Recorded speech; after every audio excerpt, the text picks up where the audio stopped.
Hello guys, for today's video nga pala, share ko lang yung kaganapan dito sa opening ng Light at 3 dito sa Puerto Princesa City. Ito nga lang pala yan sa Balayong People's Park ng Puerto Princesa. Alam nyo ba, sobrang nakakagulat ngayon. Sobrang dami nga kasi nanood ng opening ng Christmas tree. Kumpara sa last year at ngayon, sobrang daming nanood. Siguro nga naglabasan na yung mga tao dito sa Puerto. Dala-dala pa nga nila yung mga pamilya nila at mga anak nila. Kinuha na nila itong family bonding. Sa bagay, isang beses lang naman sa isang taon. Sobrang dami ring mga kabataan guys, tulad ng mga geng-geng. Di mawawala yan dito sa mga ganitong pangyayari. Inuna nga pala pinailawan yung Christmas tree bago nga pala yung fireworks.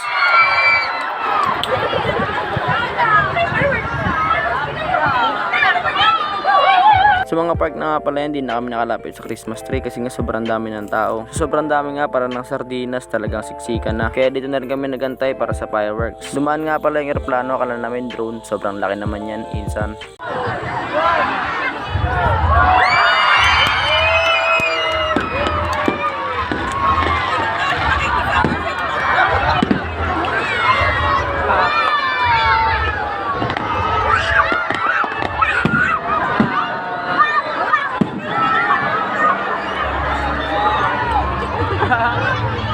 Nasunog na. Doon sila banda sa may sa may gym. Doon yung fireworks.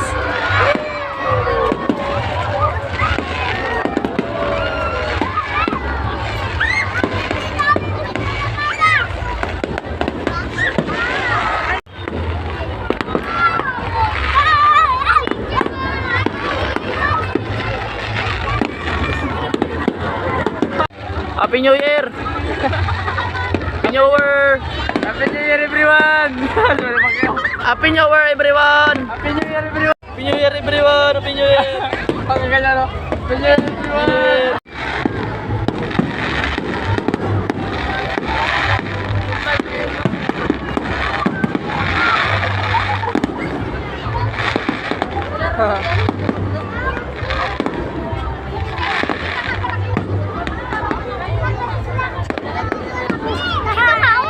Kasama yung drone.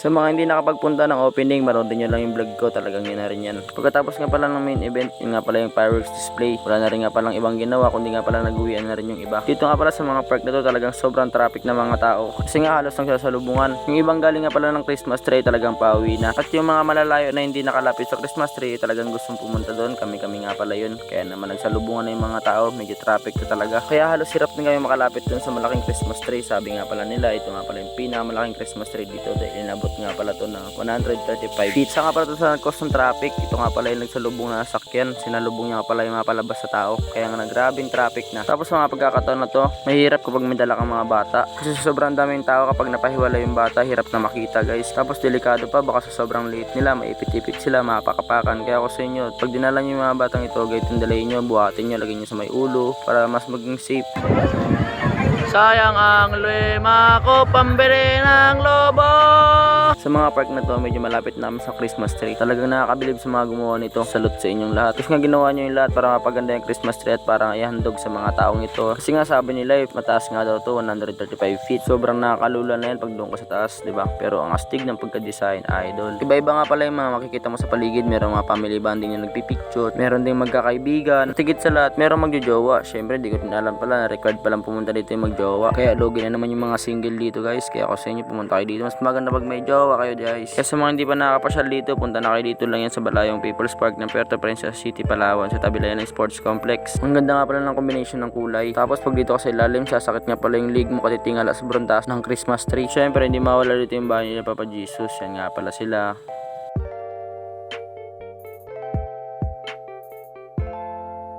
Ito nga pala yung pinaka-front ng Christmas tree. Sobrang dami nagpa-picture dito sa banda sa area na to. Kaya ang hirap makasingit. Kung makikita nyo rin talagang di maubusan ng mga tao. Kaya na lang ginawa ko dyan guys. Still 0.5. Kala mo rin talaga. Kala mo rin talaga naka 0.5. Kahit saan ka talaga punong-puno. Dito nga pala sa may water park nila, sa may fountain. Talagang punong-puno rin ng mga tao. Tapos nakakalungkot isipin kung paano kaya yun yung lumipad, no? Talagang tubo na, lugi pa. Tapos bigla ko nakita nga pala dito nga pala nagatambay sa harap yan yung mga geng-geng, oh.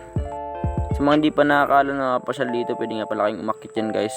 Hindi na rin nga pala kami tumagal dyan guys kasi nga nag-uwi na rin yung mga tao. Tapos nakakapagod na rin si kakatayo. Iba na talaga pag nagkakaedad na, the sign of aging. Hindi na ganong mahilig sa mga gang bagay. Tapos habang pauwi na kami dyan, nakita nga pala namin si Bumblebee. Uy, si Bumblebee.